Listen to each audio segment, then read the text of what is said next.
Hello student, how are you? Welcome to SST की पाठशाला। और आज की क्लास में हम लोग डिस्कस कर रहे हैं chapter 4 class 6 what books and burials tell us. इसके क्वेश्चन आंसर को हम लोग डिस्कस करेंगे। इससे पहले इसका वीडियो दे दिया गया है जिसमें आपको बेहतरीन तरीके से बताने की कोशिश की गई है इस चैप्टर में है क्या। बहुत सारे बच्चों की डिमांड थी कि सर इस चैप्टर का क्वेश्चन आंसर बना दीजिए ताकि स्टडी जो है आसान रहे और चीजें ज्यादा समझ में आए, तो इसीलिए क्लास 6 का क्वेश्चन आंसर आपके सामने लेकर के आई है। चलिए आइए वन मार्क क्वेश्चन के साथ खेलते हैं। ठीक है, ये पढ़ते तो सब है। Rigveda is written in dash language. देखिए, वैदिक संस्कृत लैंग्वेज में लिखा गया था। और वैदिक संस्कृत जो है वो आज के संस्कृत से टोटली डिफरेंट होता था, अलग होता था वैदिक संस्कृत। ठीक है, नेक्स्ट क्वेश्चन है हमारा। The boats and ships come into the sea and rivers from. Dockyards और पोर्ट्स दोनों से आता था। ठीक है, तो बोथ ए एंड आपका डी आंसर हो जाएगा। ठीक है, इसमें both A and D is the right answer.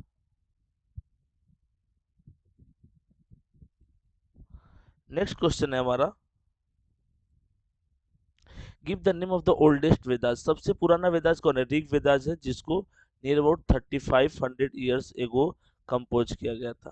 ठीक है, 3500 ईयर्स एगो कंपोज किया गया था। Rig Vedas is the oldest Vedas और ये अर्ली वैदिक पीरियड का वेदास है।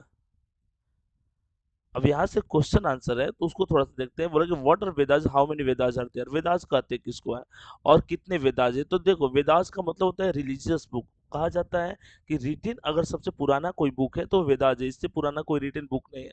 The Veda the Vedas are ancient script text of Hinduism that are considered the oldest scriptures on the Hindu religion. और हिंदू रिलीजन में सबसे पुराना कुछ है रिटिन डॉक्यूमेंट्स के रूप में, तो है हमारा वेदास। और Rig Vedas was the oldest Vedas. वो क्या है? ओल्डेस्ट वेदास है। द फोर वेदास कौन कौन सा है? ऋग वेदास जिसको ओल्डेस्ट वेदास बोलते हैं, नॉलेज ऑफ वर्सेस, इसमें बहुत सारे हेमंस हैं। यजुर वेदास, साम वेदास और अथर्व वेदास, ये चार हमारे मेन वेदास है, जिसको याद रखेंगे। और ये हिंदू रिलीजन का सबसे ओल्डेस्ट रिटन लिटरेचर है, रिटन टेक्स्ट है।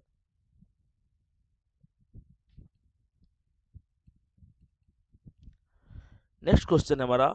Was iron use in the Harappa sites. क्या आयरन का यूज किया जाता था हड़प्पा साइट्स में? तो no, iron was not use in Harappa site. Iron का यूज नहीं किया जाता था। देखिए, ब्रॉन्ज का यूज करते थे, कॉपर का यूज करते थे, बट आयरन का यूज हड़प्पा वाले नहीं जानते थे। और एक बात अगर यहाँ पर पढ़ ही रहे हैं तो हम जान लेंगे कि when did Harappa civilization started. तो अप्रॉक्स 4700 एगो हड़प्पा सिविलाइजेशन जो था इंडस रिवर के किनारे स्टार्ट हुआ था। अभी का पाकिस्तान उस समय इंडिया का ही पार्ट था। ठीक है, no, iron was not used in Harappan city. The Harappan civilization which existed during the bronze age was aware of many metals including copper, bronze, gold, silver and but not iron। देखिए, copper, bronze, gold, silver और लेकिन iron का use नहीं करते थे। और किस चीज में एग्जिस्ट करता था उस समय? उसको हम लोग ब्रॉन्ज एज भी बोलते हैं। ठीक है, लेकिन आयरन वो यूज करना नहीं जानते थे। एक बात माइंड में लॉक कर लेंगे। बड़ा ही फेमस है क्वेश्चन, इसको आप माइंड में रखोगे। थर्ड नंबर क्वेश्चन है। Can we make out whether a skeleton was that of a man or women. कैसे हम डिस्क्राइब करते हैं कि स्केलेटन जो है मैन और वुमेन का हो? तो उनके हिप और उनके पेल्विक बोन से हम आसानी से डिस्क्राइब कर सकते हैं। Yes, by examine skeleton particularly the pelvics and skull, expert can usually determine whether it belong to a man or women. Skull और पेल्विक बोन्स, इन दोनों के हेल्प से इजिली हम आइडेंटिफाई कर सकते हैं कि कौन सा स्केलेटन किसका है, कौन मेल का है और कौन फीमेल का। As these bones have distinct features related to sex differences, especially in the pelvic areas, which is adapted for children in childbirth in females. Females के चाइल्ड बर्थ के टाइम में क्या हो जाता था? थोड़ा सा बड़ा एक्सटेंड हो जाता था। सो इससे हम आसानी से डिटरमाइन कर सकते हैं कि फीमेल का स्केलेटन है और ये मेल मेंबर का स्केलेटन है।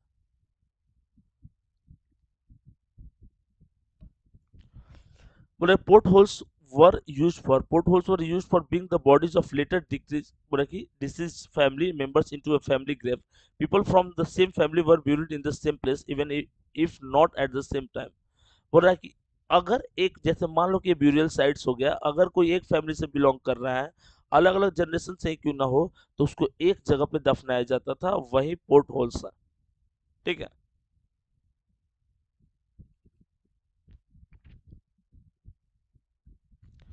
But megaliths are found in many of the states in Indian subcontinent, namely megaliths मतलब जहां पर स्टोन टूल्स बनते हो, ठीक है। तो वो कहाँ कहाँ पाए जाते थे, तो इंडिया के डिफरेंट पार्ट्स में पाए जाते हैं। सारा का नाम तो यहाँ पर नहीं लिखेंगे, बट यहाँ पर हम जिक्र कर लेते हैं कुछ पर्टिकुलर जगह का। जैसे कि महाराष्ट्र में, विदर्भ रीजन में, कर्नाटका में, तमिलनाडु में, तेलंगाना में, केरला में और आंध्र प्रदेश में यहाँ पर मेजर मेगालिथिक साइट्स पाए गए। इनाम गांव इन कर्नाटका, ठीक है। तो ये लिस्ट है, इस लिस्ट को आप याद रखोगे कि where did megalith sites found. तो महाराष्ट्र, कर्नाटका, तमिलनाडु, तेलंगाना, केरला और आंध्र प्रदेश यहाँ पर पाए जाते थे।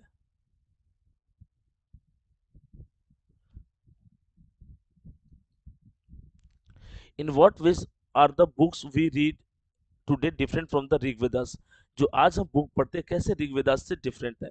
ही books we read today are different from the Rigvedas in way that today's book are written and painted while the Rig Vedas are recited and heard। देखिए अभी के बुक में क्या होता है कि आपके पास पेजेस अच्छे क्वालिटी के, उसमें डिफरेंट पेंटिंग्स का आप due to help of printers use कर सकते हो।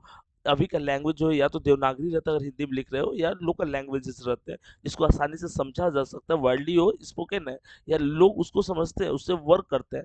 बट पुराना जो आपका ओल्डेस्ट वेदास रहा है सब, इसको किस लैंग्वेज में लिखा है? वैदिक संस्कृत में। वैदिक संस्कृत टफ होता था और इसको समझना इतना आसान नहीं होता था। The text of the Rig Vedas is in old or Vedic Sanskrit which is different from the Sanskrit used today। वैदिक संस्कृत जो है अभी डिस्कस किया हम लोग कि आज के संस्कृत से ये टोटली भिन्न होता था, अलग होता था, इसको समझना इतना आसान नहीं था। तो और आज पेपर क्वालिटी भी आपके पास अच्छे अच्छे प्रिंटर्स अवेलेबल अच्छा, लेकिन उस समय आपको पेंटिंग ड्रॉ करना पड़ता था। तो इस तरह से पुराना जो लिटरेचर है हमारा, वो आज के लिटरेचर से टोटली डिफरेंट है।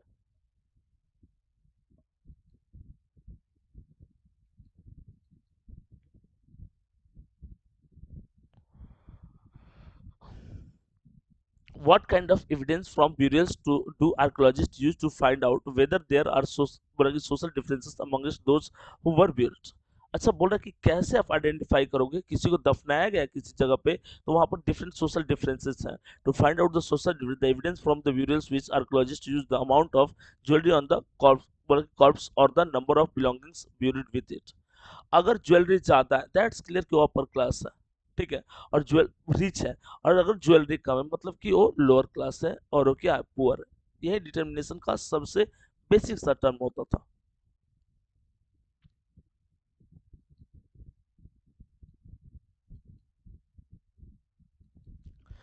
In what ways do you think that the life of Raja was different from that of the दास और दासीस?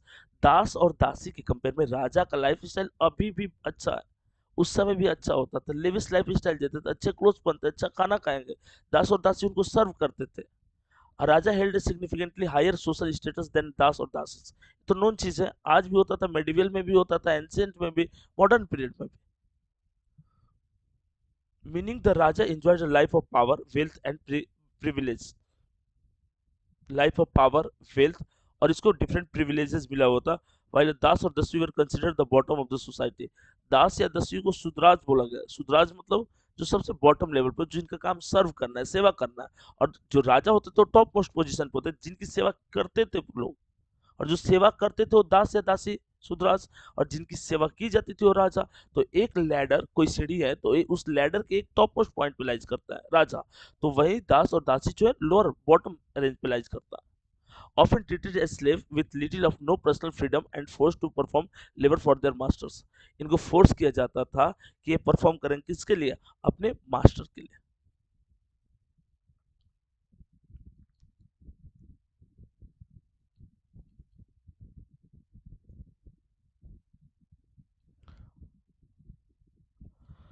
Slaves were women and men who were often captured in were true और false. बोला कि slaves और जो एक जगह true है, ठीक है। स्लेव्स और वुमेन और women who were often captured in the they are treated as property of their owners who could make them do whatever work they wanted। और जिस तरह का वर्क चाहते थे उस तरह का वर्क करा सकते थे उन लोगों से जिसको वो वॉर के टाइम पीरियड में कैप्चर किए हैं, और उसको एज अ स्लेव काम कराते थे। यही मेडिवल पीरियड में आप देखोगे तो देखोगे कि स्लेव जो होते थे अपने मालिक, अपने मास्टर के प्रति वफादार होते थे, लेकिन उनके सक्सेसर के प्रति नहीं होते थे। उनको धोखा देकर के स्लेव खुद राजा बन जाते थे। आपको बहुत सारे दिल्ली सल्तनत के एग्जाम्पल देखने को मिलेगा, नेक्स्ट क्लास में वो डिटेल में बताया जाएगा। बस आप एक सिंपल सा बात जानोगे, मोहम्मद गोरी का स्लेव था कुतुबुद्दीन ऐबक, जिसने मोहम्मद गोरी के बेटा को हटा करके दिल्ली की राज अपने कंट्रोल में ली थी। तो इस बात से भूलोगे नहीं।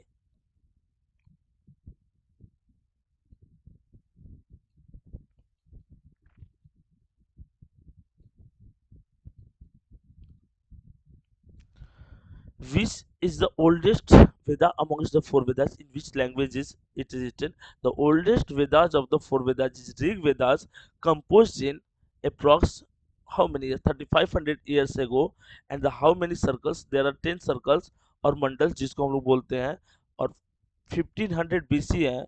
और ये कंफ्यूज नहीं होगा कि सर ने बोला 3500 ईयर्स ago, तो अगर बीसी है तो इसमें 2000 जो एडी वाला पार हुआ है उसको तो ऐड कर देंगे। जब ऐड कर देंगे तो ये नहीं हो जाएगा 3500 बीसी, हो जाएगा। इसमें ये जो वेदास है इसमें पोम में सब कितने हैं? ठीक है, 1028 पोम्स है। ठीक है, वर्सेस वाला part.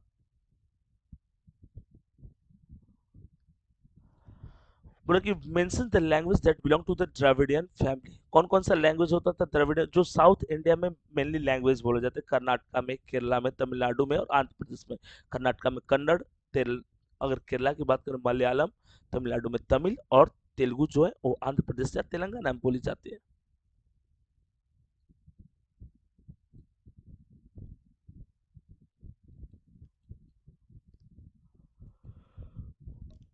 How did archaeologists find out the social differences that existed amongst those who were buried? मतलब कि जो लोगों को ब्यूरिड किया जाता था वो कैसे एग्जिस्ट कर, to find out the social differences, the evidence from burials which the archaeologist use to the amount of jewellery on corpse to the number of belongings buried with it. कैसे identify कर लेते थे? तो jewellery से जिनको दफनाया जाता था, और उनकी ज्वेलरी अगर ज्यादा रहती थी रिच रहेंगे, और कम रहती थी पुअर रहेंगे।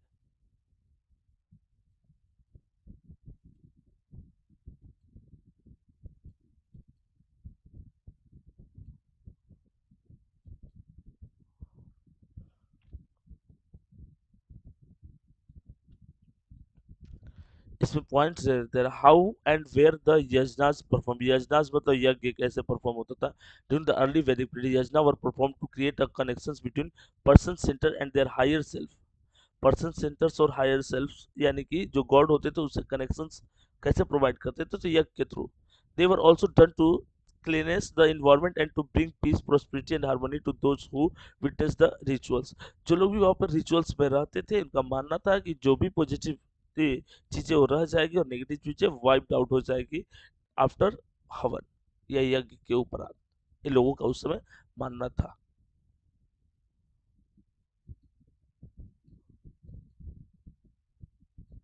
What was suktas? A hymns in place of deity. भगवान को प्रेज करने के लिए जो चीजें यूज की जाती थी उसको सुक्तास बोला गया।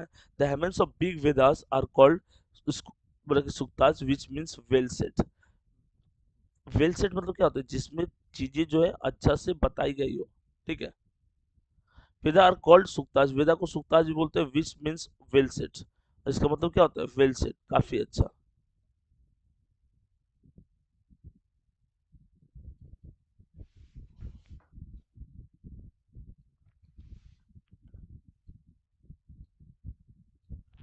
Mention where was the practice of erecting megaliths prevents। the practice of erecting megaliths prevents was 3000 years ago। कब हुआ? तो वो हो गया।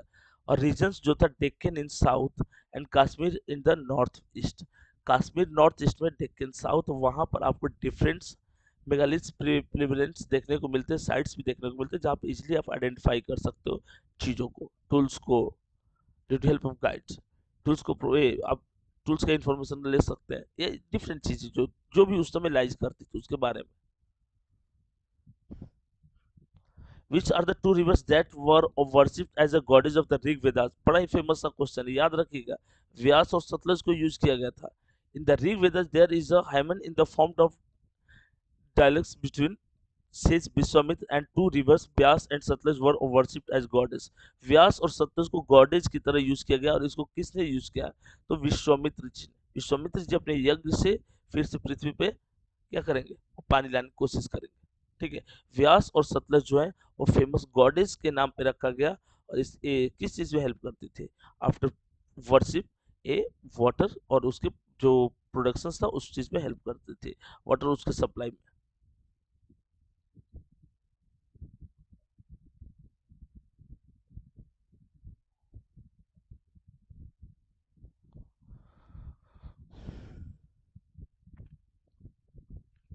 Mention the place from where writing on oracles bones, बोला द करेक्ट प्लेस ऑफ व्यास इधर। Next,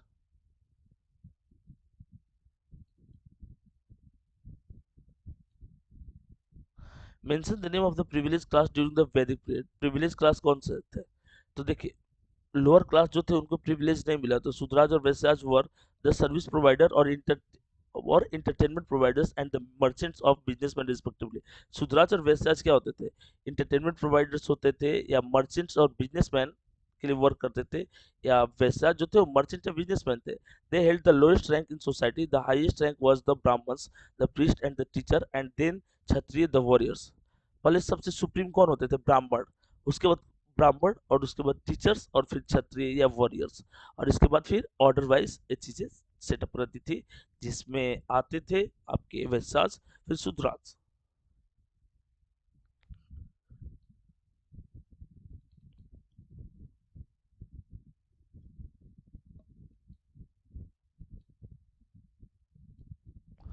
which of the animal that held important place of the life of the Aryans? Aryans के लाइफ में सबसे इंपॉर्टेंट प्लेस किस animal का था? तो काउ जो थी सबसे इंपॉर्टेंट प्लेस थी किस चीज में? आर्यन के लाइफ में। यही आर्यन है, कुछ लोगों का मानना है सेंट्रल एशिया से आए होते, कुछ लोग का मानना क्या था? कुछ लोग का मानना था कि ये अलग जगह से आए थे, ठीक है, मतलब यूरोप से भी आए थे। इस तरह से इस चैप्टर का जो क्वेश्चन आंसर सेशन था उसको कंप्लीट कर दिए हम लोग। इसके बाद भी अगर आपको इसका पीडीएफ चाहिए तो आप हमारे ऐप को जरूर डाउनलोड करें, प्ले स्टोर पे अवेलेबल है, वहां से आपको हर वीडियो का पीडीएफ मिल जाएगा। इसके साथ साथ हर चैप्टर के साथ क्वेश्चन आंसर सेशन, क्विज या और एक्स्ट्रा क्वेश्चन जो हम लोग प्रोवाइड करते हैं वो मिलेगा आपको। और स्पेशली जो हमारा चैनल जाना जाता है अपने 10th के बोर्ड प्रिपरेशन के लिए, जिसमें हम लोग हर सब्जेक्ट का एक टेस्ट सीरीज इंट्रोड्यूस करते हैं। तो जैसे सिलेबस कंप्लीट होगा, मे बी सितंबर के लास्ट या अक्टूबर के मिड तक हम लोग हर सब्जेक्ट का और टेस्ट सीरीज इंट्रोड्यूस करना स्टार्ट कर देंगे, देन आपको स्टार्ट कर देंगे। तो आप उसको परफेक्ट वे में बनाओगे, ठीक है, बनाकर आंसर ऑनलाइन या ऑफलाइन मोड में सबमिट कर सकते हो, ठीक है। इसके अलावा डिफरेंट सोशल नेटवर्किंग साइट्स पे एसएसटी की पाठशाला अवेलेबल है, आप हमारे साथ वहां जुड़िए और जुड़ करके अपने ज्ञान को और भी ज्यादा वर्धित कीजिए, आगे बढ़ाइए। चलिए मिलते हैं, तब तक के लिए धन्यवाद।